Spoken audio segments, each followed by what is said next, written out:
Hello বন্ধুরা, আমি ধান খেতে যাচ্ছি। তো আজকে ধান কাটবে, গাড়ি আসবে। তো চলে আসছি ধান খেতে। এই যে এই জমিটা হয়, এই জমিটা কাটবে। তো কিছুক্ষণ পরে গাড়ি চলে আসবে। এই যে এই ধান কাটবে, এই যে গাড়ি চলে আসছে, ধান এখন কাটতেছে। খুবই সুন্দর লাগে গাড়িটা। এই দিকে না, এই গাড়িটা দিয়েই সবাই ধান কাটতেছে।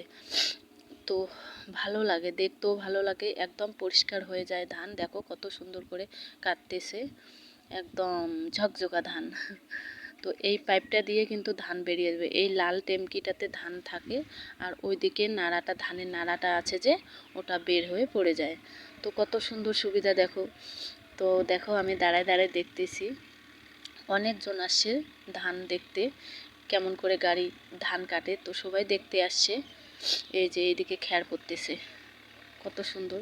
হাত দিয়ে কাটতে হয় না, হাত দিয়ে ঝাড়তে হয় না, একদম গাড়ি ঝকঝকা করে দেয়।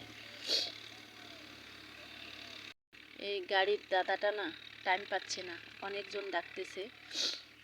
তো আমি দাঁড়ায় দাঁড়ায় দেখতেছি, এদিকে গল্প করতেছি। যখন ধান কাটা হয়ে যাবে তখন আমাদের বস্তায় ভরাইতে হবে। তো কত সুন্দর লাগতেছে। ওই যে দেখো বক পাখিগুলা ওইখানে আসছে, ওগুলা ধান খেতে আসছে, ধান খাচ্ছে অনেক পাখি। ওইদিকে আবার বেশি আছে, দেখতে থাকো।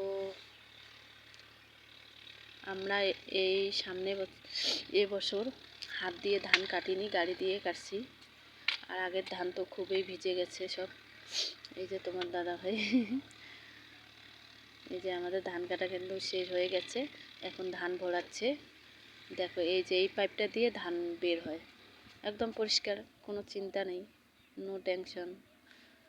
তো শুকাইলে হয়ে যাবে। এই যে দাদা ভাই এখন যাবে, ওইদিকে ধান কাটতে যাবে। একবারে বস্তায় ভরিয়ে নিলাম, বাস হয়ে গেছে। দাদা এখন চলে যাচ্ছে গাড়ি নিয়ে।